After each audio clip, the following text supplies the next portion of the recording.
BTech കഴിഞ്ഞിട്ട് എനിക്കുണ്ടായ ഒരു ഫീല്, അത് എന്റെ ഭാഗത്തുള്ള തെറ്റാണ് കേട്ടോ. 12th കഴിഞ്ഞ ഒരു കുട്ടീനേക്കാൾ ഉപരി എനിക്ക് എന്താണ് ഇതിൽ നിന്ന് കിട്ടിയെന്നുള്ള ഒരു ക്വസ്റ്റ്യൻ മാർക്ക് എനിക്ക് ഉണ്ടായിരുന്നു. പക്ഷെ ഇപ്പൊ എനിക്ക് ആ ക്വസ്റ്റ്യൻ മാർക്ക് ഇല്ല, കാരണം ഒരുപാട് എനിക്ക് കിട്ടി. Hello, it's me Halda and welcome back to my YouTube channel. നമ്മൾ ഇന്നത്തെ വീഡിയോ എന്ന് പറയുന്നത് student life in Sweden, what's it like എന്ന് വേണമെങ്കിലും പറയാം. കുറച്ച് പേര് എന്നോട് ചോദിക്കാറുണ്ട്, ഇവിടെ വന്നിട്ട് എന്തെങ്കിലുമൊക്കെ ഡിഫറൻസ് തോന്നിയിട്ടുണ്ടോ, എങ്ങനെയുണ്ട് നാട്ടിൽ നിന്ന് ബാച്ചിലേഴ്സ് നാട്ടിൽ ചെയ്ത ഒരാൾ ഇവിടെ വന്ന് പഠിക്കുമ്പം എങ്ങനെയാണെന്ന്. ബേസിക്കലി അതില്ലേ.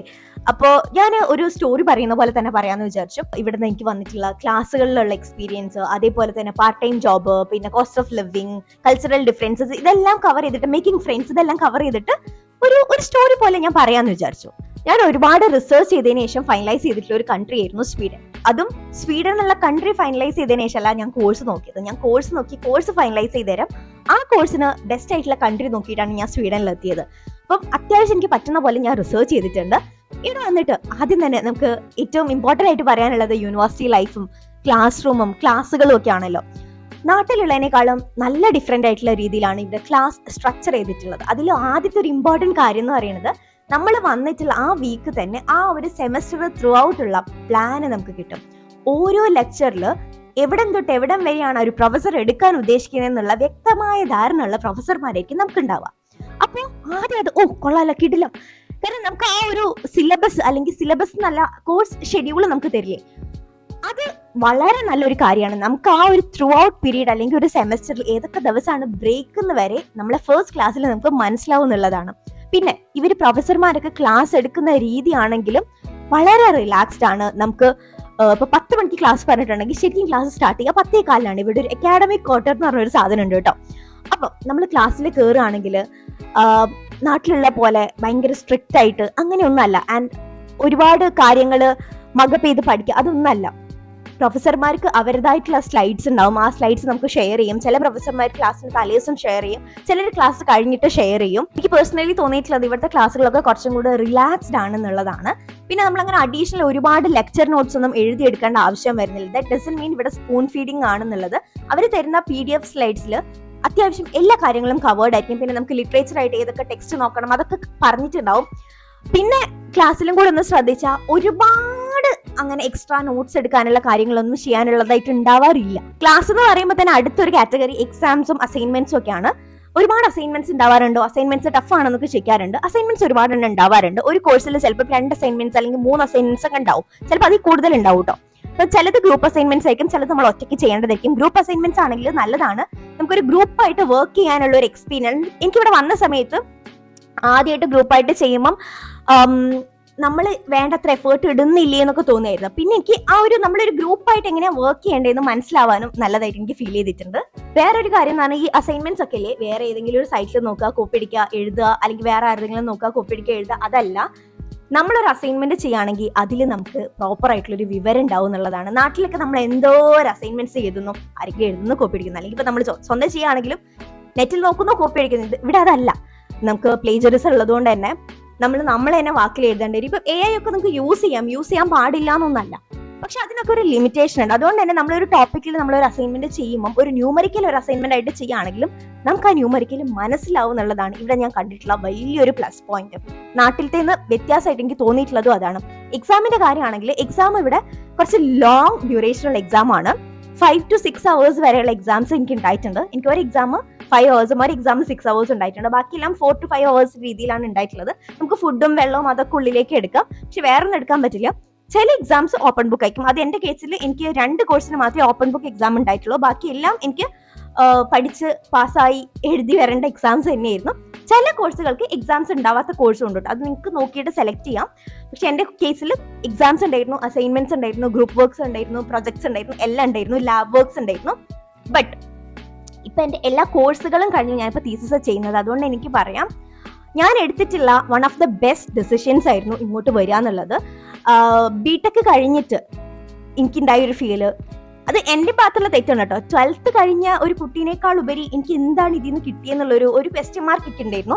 പക്ഷെ ഇപ്പൊ എനിക്ക് ആ ക്വസ്റ്റ്യൻ മാർക്ക് ഇല്ല, കാരണം ഒരുപാട് എനിക്ക് കിട്ടി. ഒരുപാട് നമുക്ക് നോളജ് ആണെങ്കിലും ഒരു കാര്യത്തിനെ പറ്റിയിട്ടുള്ള അറിവാണെങ്കിലും, ഞാൻ പറയുന്നത് ഒരു സാധനത്തിൽ ഞാനിപ്പോൾ ഭയങ്കരമായിട്ട് എക്സൽ ചെയ്യുന്നു അതുമല്ല. നമ്മളൊരു സെൽഫ് ഇംപ്രൂവ്മെന്റ് എന്ന് പറഞ്ഞ ഒരു ഗ്രാഫ് ഉണ്ടെങ്കിൽ ആ ഒരു ഗ്രാഫിലുള്ള ഓരോ പോയിന്റ്സ് നമുക്ക് ഫീൽ ചെയ്യുമെന്ന് അറിയില്ലേ, അതേപോലെ ഒരു നമുക്ക് തന്നെ കൊള്ളാം, എനിക്ക് ഇതിൽ ഇന്ന കാര്യത്തിൽ എനിക്ക് നോളജ് വെച്ചു, ഇതെനിക്കിപ്പോ ഒരാൾക്ക് പറഞ്ഞു കൊടുക്കാൻ അറിയാം, ഇതിനെപ്പറ്റി എനിക്ക് അത്യാവശ്യം ഒരു ധാരണ ഉണ്ടെന്ന് നമുക്ക് സ്വയം തോന്നുന്ന ഒരു തോന്നലില്ലേ, അതാണ് ഞാൻ ഗെയിൻ ചെയ്തിട്ടുള്ള ഒരു കാര്യമായിട്ട് ഞാൻ കാണുന്നത്. പിന്നെ എക്സാമിന് പാസ്സാവാന്ന് പറഞ്ഞാൽ വളരെ എളുപ്പമുള്ള ഒരു ടാസ്ക് ആണെന്ന് ഞാൻ പറയുന്നില്ല കേട്ടോ. അത്യാവശ്യം നിങ്ങൾ പഠിക്കണം, പക്ഷെ നമ്മൾ പഠിക്കും. ഇപ്പൊ ക്ലാസ്സിൽ ഒരുപാട് യൂറോപ്യൻസ് ഉണ്ട്, ഒരുപാട് ഇന്റർനാഷണൽ സ്റ്റുഡൻസ് ഉണ്ട്. അപ്പൊ എല്ലാവരും പഠിക്കണത് കാണുമ്പോൾ നമുക്കും പിന്നെ ഒരു അങ്ങോട്ടും ഇങ്ങോട്ടുള്ള ഒരു കോമ്പറ്റീഷൻ ഇവിടെ കുറവാണ്. എല്ലാവരും ഹെൽപ്പ് ചെയ്യും. അറ്റ്ലീസ്റ്റ് എന്റെ ക്ലാസ്സിൽ എനിക്ക് അങ്ങനെയായിരുന്നു കേട്ടോ. നമുക്ക് എന്തെങ്കിലും ഒരു സംശയം ചോദിക്കുകയാണെങ്കിൽ നമ്മളെ കളിയാക്കണം, ഇത് നിനക്ക് അറിയില്ലേ, ഇറ്റ്സ് വെരി സിമ്പിൾ. അങ്ങനത്തെ ഒരു ആറ്റിറ്റ്യൂഡ് ഇല്ലാണ്ട് നമുക്കെല്ലാം പറഞ്ഞു തരുന്ന ഫ്രണ്ട്സും കൂടെ ആണെങ്കിൽ അടിപൊളിയായിരിക്കും. എനിക്ക് ഇവിടുന്ന് തോന്നിയിട്ടുള്ള ഒരു കാര്യം എന്ന് പറയുന്നത്, നമുക്ക് ടീച്ചറോട് നമ്മളെ പ്രൊഫസറോട് എന്തും ഡയറക്റ്റ് ആയിട്ട് ഓപ്പൺ ആയിട്ട് പോയി പറയണമെങ്കിൽ അവരെ ക്യാബിനിൽ പോയി പറയാം. ഇമെയിൽ അയക്കണമെങ്കിൽ ഇമെയിലൊക്കെ വളരെ പെട്ടെന്ന് തന്നെ അവർ റെസ്പോണ്ട് ചെയ്യും കേട്ടോ. നാട്ടിലാണെങ്കിൽ നമുക്കൊരു കാര്യം, നമുക്കൊരു സംശയം ഒരാളോട് ചോദിക്കണമെങ്കിൽ, ഒരു പ്രൊഫസറോട് ചോദിക്കണമെങ്കിൽ അവർ ചോദിക്കാം നിങ്ങൾ ക്ലാസ് എടുക്കുമ്പോൾ എന്ത് ചെയ്യായിരുന്നു ചോദിക്കാനുള്ള സാധ്യതയില്ലേ. ചോദിച്ചിട്ടുണ്ടോ ഇല്ലയോ എന്നുള്ളതല്ല, ആ ഒരു പേടി കാരണം നമ്മൾ പലപ്പോഴും സംശയം ചോദിക്കില്ല. ചിലർക്ക് സംശയം ഉണ്ടാവില്ല, ഞാനൊക്കെ ആ കാറ്റഗറി ആയിരുന്നു. പക്ഷെ അതല്ല, ഇവിടെ ആണെങ്കിൽ നമുക്ക് മെയിൽ അയച്ചിട്ട് എന്നും ചോദിക്കാം, അവര് ഹാപ്പിയാണ് നമുക്ക് പറഞ്ഞു തരാൻ വേണ്ടിയിട്ട്. എനിക്ക് തെർമോഡൈനാമിക്സ് എന്ന് പറഞ്ഞൊരു കോഴ്സ് ഉണ്ടായിരുന്നു. ഞാൻ ചെയ്തിട്ടുള്ള ഇത്രയും കാലത്തെ എല്ലാ കോഴ്സിലും എനിക്ക് ഏറ്റവും ഇഷ്ടപ്പെട്ടത് ആ കോഴ്സാണ്. ആദ്യത്തെ 1-2 ക്ലാസ്സിൽ പ്രൊഫസർ എടുക്കുന്ന ക്ലാസ് ഒന്നും എനിക്ക് മനസ്സിലാവുന്നുണ്ടായില്ല. പക്ഷെ എനിക്ക് തെർമോഡൈനാമിക്സ് ആ കോഴ്സ് ആസച്ച് ഭയങ്കര ഇഷ്ടമായിരുന്നു. അപ്പൊ ഞാൻ ആ പ്രൊഫസർക്ക് മെയിൽ അയക്കാൻ തുടങ്ങി, എനിക്ക് ഇന്ന ഭാഗങ്ങൾ മനസ്സിലായില്ല, എനിക്ക് ഇന്ന ഭാഗങ്ങൾ മനസ്സിലായില്ല എന്നൊക്കെ പറഞ്ഞിട്ട്. She was very kind. എല്ലാ കാര്യങ്ങളും ഇമെയിൽ ത്രൂ പറഞ്ഞു തരാൻ തുടങ്ങി ആദ്യത്തെ 2 ദിവസം. പിന്നെ പുള്ളിക്കാരി പറഞ്ഞു you can come to my cabin എന്ന് പറഞ്ഞു. അങ്ങനെ 1-2 ദിവസം പോയപ്പം എനിക്ക് കുറച്ചും കൂടെ ഓക്കെ, നമ്മൾ ഒറ്റയ്ക്കായിട്ട് അവർ പറഞ്ഞു തരുമ്പോൾ കുറച്ചും കൂടെ നമ്മളെ ഒരു കാപ്പബിലിറ്റിക്ക് അനുസരിച്ച് അവർ പറഞ്ഞു തരാൻ പറ്റും. ആ കോഴ്സിന് എനിക്ക് 5 ഉണ്ട് ഗ്രേഡ്. നമ്മൾ പാസ്സായി കഴിയുമ്പോൾ നമ്മളെ ഗ്രേഡ് വരുമ്പോൾ നല്ല ഗ്രേഡ് ഉണ്ട്. ആൻഡ് ആ ഒരു പ്രൊഫസർ ത്രൂ ആണ് എനിക്ക് എന്റെ ഇന്റേൺഷിപ്പിൽ, സമ്മർ ഇന്റേൺഷിപ്പിൽ ലാൻഡ് ചെയ്യാൻ പറ്റിയത്. അപ്പൊ ഞാൻ പറയുന്നത്, ഇവിടുത്തെ ഒരു സ്റ്റുഡന്റ് ടീച്ചർ കമ്മ്യൂണിക്കേഷൻ ഭയങ്കര ബ്യൂട്ടിഫുൾ ആണ്. നാട്ടിൽ അങ്ങനെയാണെന്ന് ഞാൻ വിശ്വസിക്കുന്നില്ല. ഇപ്പൊ നമ്മളൊരു സ്കൂളിൽ നിന്ന് കഴിഞ്ഞിറങ്ങിയ ശേഷം ചിലപ്പോൾ അവിടുത്തെ ടീച്ചേഴ്സൊക്കെ നമുക്ക് നല്ല കമ്പനി ആയിരിക്കും. അല്ലാണ്ട് നമ്മൾ പഠിക്കുന്ന സമയത്തുള്ള ആ ഒരു ഹൈറാർക്കി ഇല്ലേ, അത് ഇവിടെ ഇല്ലാത്തതുകൊണ്ട് കുറച്ചും കൂടി ഈസിയാണ് കമ്മ്യൂണിക്കേറ്റ് ചെയ്യാൻ. എപ്പോഴും വരുന്ന വേറൊരു കാര്യമാണ് പാർട്ട് ടൈം ജോബും ഇവിടുത്തെ ഒരു ലിവിങ് എക്സ്പെൻസും നിങ്ങൾക്ക് എത്ര ഒരു സ്റ്റുഡന്റ് ആയിട്ട് ഏൺ ചെയ്യാൻ പറ്റും എന്നുള്ളത്. ഞാൻ ഇവിടെ വന്നതിന് ശേഷം ഇതുവരെ ഒരു പാർട്ട് ടൈം ജോലി ചെയ്തിട്ടില്ല. അതുകൊണ്ട് കറക്റ്റ് ആയിട്ട് ഒരു പാർട്ട് ടൈം ജോലിനെ പറ്റിയിട്ട് എനിക്ക് പറയാൻ അറിയില്ല. പക്ഷെ എന്നാലും ഈ ഇടയ്ക്ക് എല്ലാവരും പറയുന്നത് പാർട്ട് ടൈം ജോലിക്കാണെങ്കിലും സ്വീഡിഷ് മാൻഡേറ്ററി ആണ്, പലരും സ്വീഡിഷ് ചോദിക്കുന്നുണ്ട് എന്നുള്ളതാണ്. അല്ലാണ്ട് നിങ്ങൾക്ക് ഒരു ജോലി കിട്ടാനുള്ള സാധ്യത എന്ന് പറഞ്ഞാൽ, അപ്പം മലയാളി അല്ലെങ്കിൽ ഇന്ത്യൻ റെസ്റ്റോറൻറ്റ്സ് അങ്ങനത്തെ ഒക്കെ കാര്യങ്ങൾ ഉണ്ടെങ്കിൽ നിങ്ങൾക്ക് അവരോട് പോയി ചോദിക്കാം, നിങ്ങൾക്ക് അവിടെ ഒരു ഓപ്പണിംഗ് ഉണ്ടോന്ന്. അവർ തരുവാണെങ്കിൽ നിങ്ങൾക്ക് ആ ജോലിയിൽ കയറാം. പിന്നെ അവിടുത്തെ സാലറി കുറവാണെന്ന് എൻ്റെ ഫ്രണ്ട്സ് വർക്ക് ചെയ്യുന്നിടത്തുനിന്ന് പറഞ്ഞിട്ടുണ്ട്. അപ്പം അത് അങ്ങനെയാണ്, പെർ അവർ 110, 170 സെക്ക് വരെ കിട്ടേണ്ടതാണ്. പക്ഷെ അത് കിട്ടാണ്ട് വർക്ക് ചെയ്യുന്ന പലരും ഇവിടെ ഉണ്ട്. പിന്നെ നിങ്ങൾക്ക് എപ്പോഴും നിങ്ങളെ കോഴ്സിന്റെ ആ ഒരു കാഠിന്യം അനുസരിച്ച് മാത്രമേ ഒരു പാർട്ട് ടൈം ജോലിയൊക്കെ നോക്കാൻ പറ്റുള്ളൂ. ഇപ്പം ഒരുപാട് വർക്ക് അവേഴ്സ് നിങ്ങൾ കോഴ്സിന് വേണ്ടിയിട്ട് ഡിമാൻഡ് ചെയ്യുന്നുണ്ടെങ്കിൽ ഒരിക്കലും നിങ്ങൾക്ക് ഒരു പാർട്ട് ടൈം പ്രോപ്പർ ആയിട്ട് കൊണ്ടുപോകാൻ പറ്റില്ല. അപ്പം എപ്പോഴും നിങ്ങളുടെ കയ്യിൽ ഇവിടെ താമസിക്കാനുള്ള ഒരു എമൗണ്ട് കരുതുകയാണെങ്കിൽ അത് നല്ലതായിരിക്കും തന്നെയാണ് എനിക്ക് തോന്നിയിട്ടുള്ളത്. അതാണ് എനിക്ക് എൻ്റെ എക്സ്പീരിയൻസ് നിന്ന് മനസ്സിലായിട്ടുള്ളത്. ഞാൻ വോളണ്ടിയറിങ് ചെയ്യാറുണ്ടായിരുന്നു, അല്ലാണ്ട് ഞാൻ അങ്ങനെ പാർട്ട് ടൈം ആയിട്ട് ചെയ്തിട്ടില്ല. വോളണ്ടിയറിംഗ് എന്ന് പറയുമ്പോൾ നമ്മൾ ഇഷ്ടത്തിനാണ്. ഇപ്പം നമുക്ക് ചെയ്യാൻ പറ്റില്ലെങ്കിൽ നമുക്ക് പോകാണ്ടിരിക്കാം. പാർട്ട് ടൈം എന്ന് പറയുമ്പോൾ കുറച്ചും കൂടെ നമ്മൾ എവിടെയും ഡിമാൻഡ് ചെയ്യുന്നുണ്ടല്ലോ. പിന്നെ അതല്ലാണ്ട് ഫുഡോറോ പോലത്തെ ആപ്സ് ഒക്കെ ഉണ്ട് കേട്ടോ, ഫുഡ് ഡെലിവറി ആപ്സ്. പിന്നെ അതിനൊക്കെ വേണമെങ്കിൽ നിങ്ങൾക്ക് സൈക്കിളൊക്കെ ഉണ്ടെങ്കിൽ പോകാൻ പറ്റും. അതല്ലാണ്ട് കുറച്ച് ആൾക്കാർ ഇപ്പോൾ ചെയ്യുന്നത് കാണുന്നതാണ് ഫ്രീലാൻസിങ്. ഇപ്പോൾ വീഡിയോ എഡിറ്റിംഗ് ആണെങ്കിലും അങ്ങനെ എന്തെങ്കിലും റൈറ്റിംഗ് അങ്ങനത്തെ കാര്യത്തിനൊക്കെ ചില ഫ്രണ്ട്സ് ഒക്കെ ചെയ്യുന്നത് ഞാൻ കണ്ടിട്ടുണ്ട്.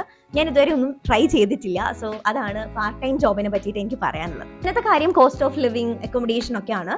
നിങ്ങൾക്ക് നിങ്ങളൊരു യൂണിവേഴ്സിറ്റി ഏതാണെന്ന് ഫിക്സ് ആയാലും നിങ്ങൾക്ക് ആ ഒരു ലൊക്കാലിറ്റി, ഇപ്പം ഞാൻ ലുണ്ട് യൂണിവേഴ്സിറ്റി ആയതുകൊണ്ട് ലുണ്ട് എന്ന് പറഞ്ഞ സിറ്റിയിൽ അക്കോമഡേഷൻ എവിടേക്കാണുള്ളതെന്നൊക്കെ നമുക്ക് അന്വേഷിച്ച് അറിയാൻ പറ്റും. 3500 SEK മുതൽ 7000 സ്വീഡിഷ് ക്രോൺസ് വരെയാണ് ഒരു അക്കോമഡേഷന്റെ റേഞ്ച് ഉണ്ടാവുക ഒരു സാധാരണഗതിയിൽ. അത് ഷെയർഡ് റൂം മുതൽ സ്റ്റുഡിയോ റൂംസ് വരെ ഉണ്ട് കേട്ടോ. അപ്പൊ ഞാൻ താമസിക്കുന്നത് കോറിഡോറിലാണ്. ഇവിടെ നമുക്ക് ഷെയർഡ് കിച്ചൺ മാത്രമാണ് വരുന്നത്. ചിലയിടത്ത് ഷെയർഡ് ആയിട്ടുള്ള ടോയ്ലറ്റ്സും ഉണ്ടാവും. അപ്പൊ അത് ഞാൻ എന്തായാലും സജസ്റ്റ് ചെയ്യില്ല. ചിലപ്പം ഷെയർഡ് കിച്ചൺ തന്നെ നമുക്ക് ബുദ്ധിമുട്ടായിട്ട് വരാറുണ്ട്. അപ്പം അതാണ് അക്കോമഡേഷന്റെ കാര്യം.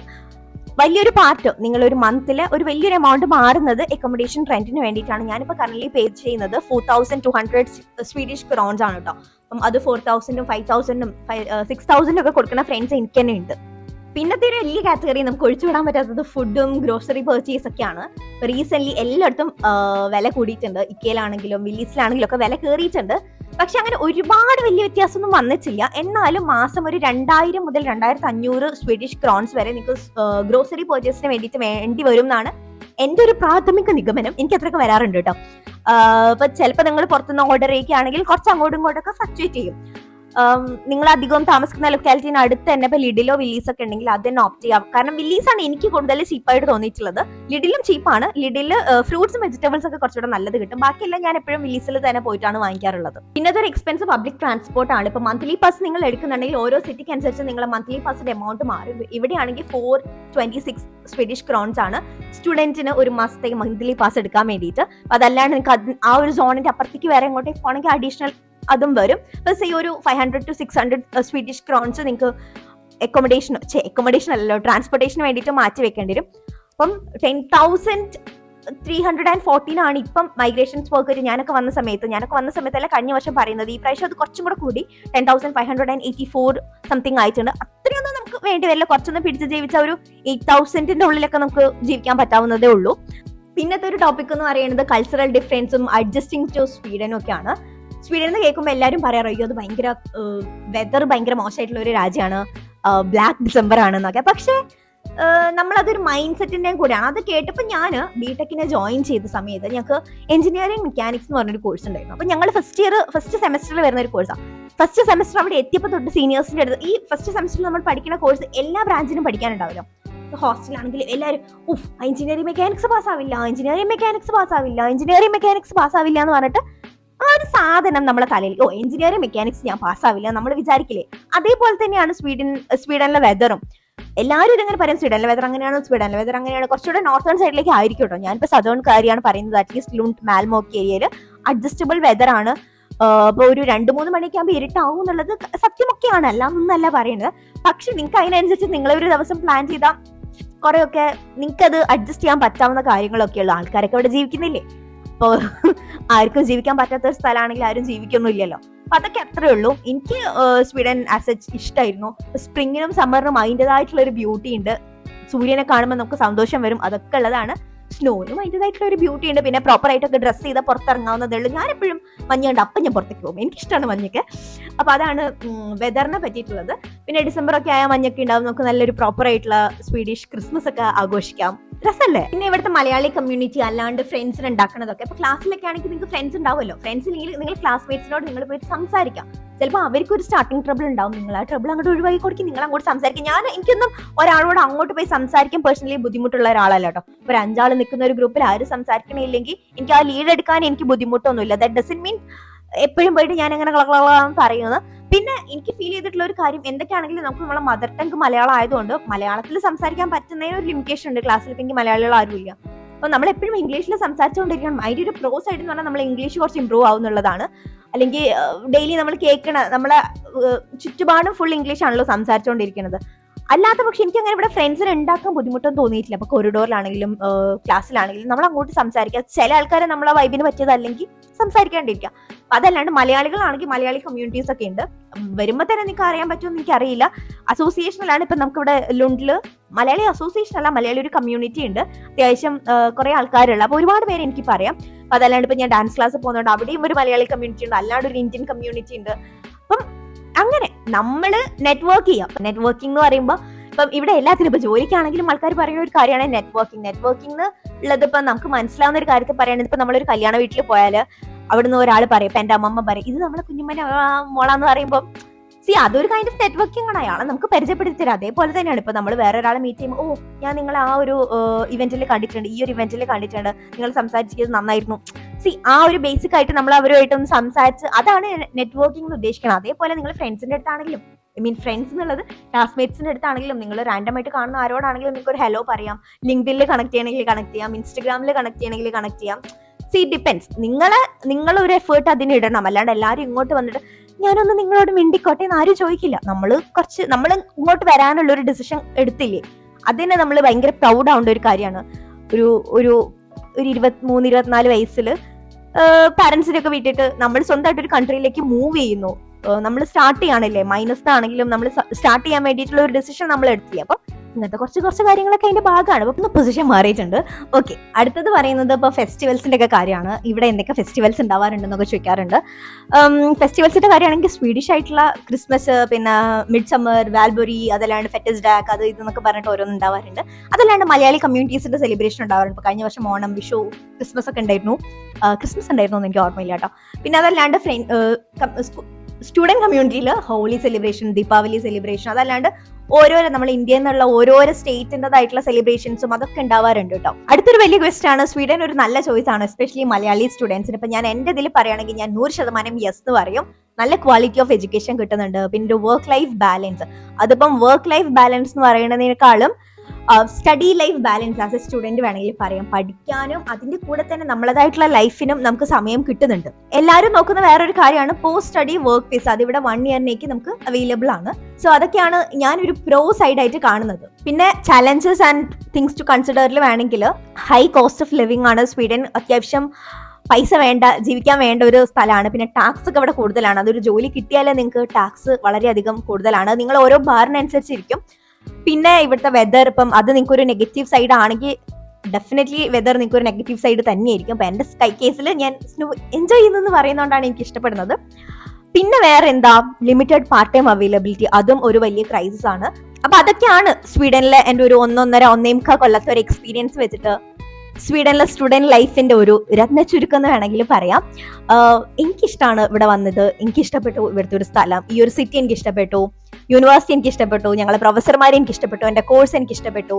ഇപ്പൊ ഞാൻ ചെയ്തുകൊണ്ടിരിക്കുന്ന തീസിസും എനിക്ക് ഇഷ്ടമുള്ള ഒരു ടോപ്പിക്കിലാണ്. ആൻഡ് ഞാനിപ്പോ പെട്ടെന്ന് ഗ്രാജുവേഷന് വേണ്ടിയിട്ട് ഞാൻ വെയിറ്റ് ചെയ്തുകൊണ്ടിരിക്കുകയാണ്. അപ്പം എല്ലാം കൊണ്ടും ഞാൻ എടുത്തിട്ടുള്ള നല്ലൊരു ഡിസിഷൻ തന്നെയായിരുന്നു. അപ്പം ഇങ്ങോട്ട് വരാൻ ഉദ്ദേശിച്ചിട്ട് കൺഫ്യൂസ്ഡ് ആയിട്ട് നിൽക്കുന്ന കുറച്ച് ആൾക്കാരുണ്ടെങ്കിൽ അവർക്ക് യൂസ്ഫുൾ ആയിക്കോട്ടെ എന്ന് കരുതിയിട്ടാണ് ഞാൻ ഈ വീഡിയോ ചെയ്തത്. സോ മറ്റൊരു വീഡിയോ ആയിട്ട് കാണാം. Till then bye.